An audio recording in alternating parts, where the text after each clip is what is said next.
So, Jan, can you introduce yourself, please? Sure. So I'm Jan. I'm a director here at Unilever Ventures. My background, trained as an engineer. First half of my career was in marketing with Unilever in international roles. Got involved in startups, and I was one of the founder members then of Unilever Ventures. So Unilever Ventures was founded in 2002. There were two overriding goals when we set up Unilever Ventures. The first was to make money, which was unusual at the time because most corporate venturing activities were focused purely on strategic return.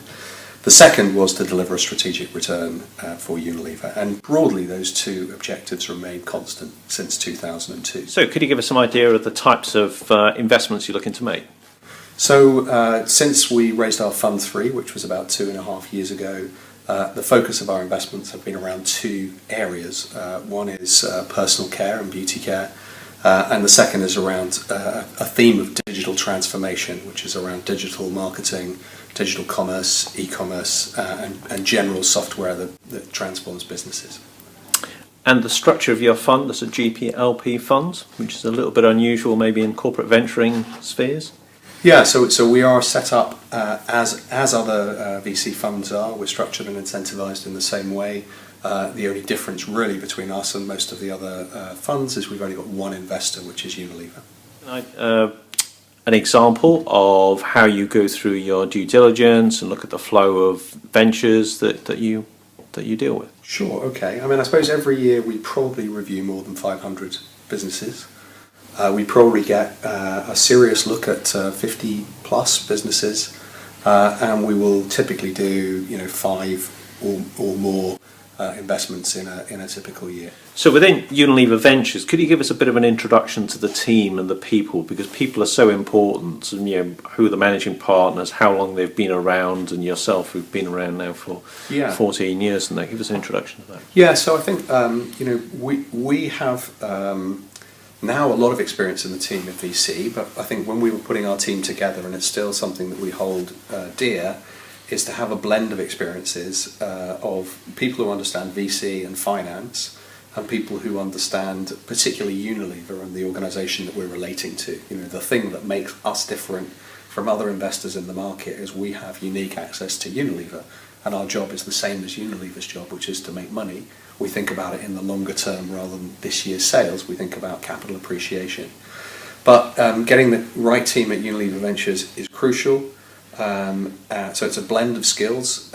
It's also experiences outside of the organisation and in the organisation, and then it's people who've got really good analytical, intellectual skills, but people who are also very good at dealing with people and negotiating and achieving the right outcomes. So how do you position Unilever Ventures and corporate ventures really compared to other VCs or angel investors? I think what we as Unilever Ventures bring is a unique aspect of bringing Unilever to the party, and I think we find that Unilever behaviour is often very similar to other big companies, and what we're able to do is really understand how we think Unilever is going to behave in a way that other VCs aren't going to behave. It's a great advantage, but it's not everything, and I think when we started on our journey, we felt that we were competitive with all the other VCs and corporate venturing firms, and our job was to, if you like, win in the market. I think now, actually, we find that we win when our partners win, and what we look to do is to partner with other investors, typically VCs, but sometimes corporates, sometimes other parties who can also bring great value.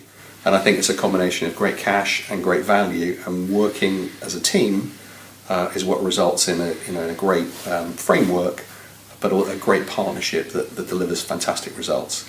And I think what we've learned is we're not competing really with all the other investors. We're working in an ecosystem to deliver the best result we can. So how do you counter the view from some VCs that corporates are just too slow, too aligned to their strategy, aren't there for the financial output? How do you counter that sort of comment? I think some corporates are too slow. I think many corporates in VC are too slow and are too obsessed with their corporate objectives. And I think what we've done at Unilever Ventures is we've aligned ourselves with the interests of other investors. And as a team, our investment partners know that our objectives are the same as theirs, which is to make a great success of the company, to maximise the value and to sell it at the highest value. And I think any corporate who's not aligned around those objectives is going to run into trouble. And I think some corporates have made life harder because they've given a general perception that we are all very self-centered and self-obsessed. But I think we as Unilever Ventures have managed to develop a good track record as somebody that other VCs like to work with. And certainly here in Europe, but increasingly in the US, we've got a lot of partners who think we're great partners to work with and like coming back to us for future opportunities. And one of your early investments was Brain Juicer. Could you give us a bit of an example of that as an investment, please? Yeah, so I think when we invested in Brain Juicer, it was not in the core of the area that we were looking at, but we found a really compelling management team with an idea that resonated with the experience of a few of the members of the team here at Unilever Ventures, and something we thought was tangible and practical without requiring too much capital to get off the ground.